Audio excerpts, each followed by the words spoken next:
Corona महामारी ने अंतर्राष्ट्रीय यात्राओं को खूब प्रभावित किया है, लेकिन इस बीच एक अच्छी खबर भी आई है।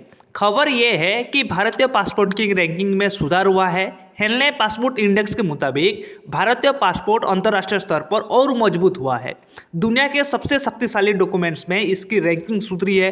वर्ष 2020 तक भारतीय पासपोर्ट 90वें स्थान पर था, जबकि अब ये 7 रैंक ऊपर चढ़कर 83 नंबर पर आ गया है।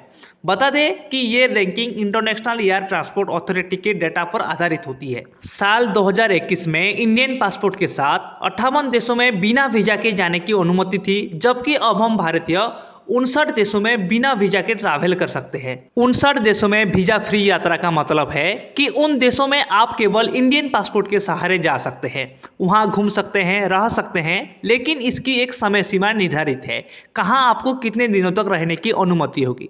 वीजा फ्री यात्रा का ये भी मतलब नहीं है कि टिकट कराया, झूला उठाया, पासपोर्ट लिया और चल दिए।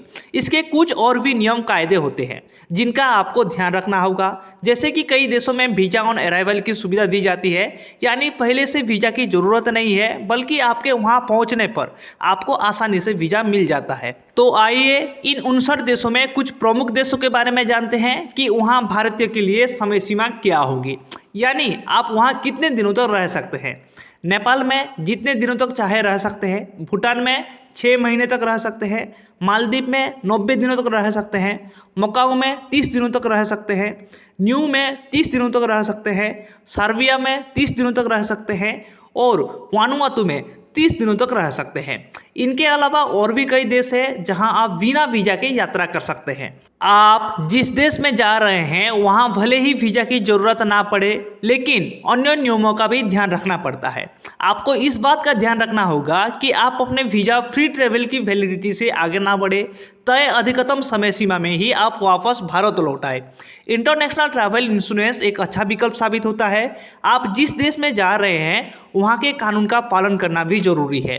साथ ही अपनी यात्रा सुरक्षा और वित्तीय जरूरतों का भी ध्यान रखें।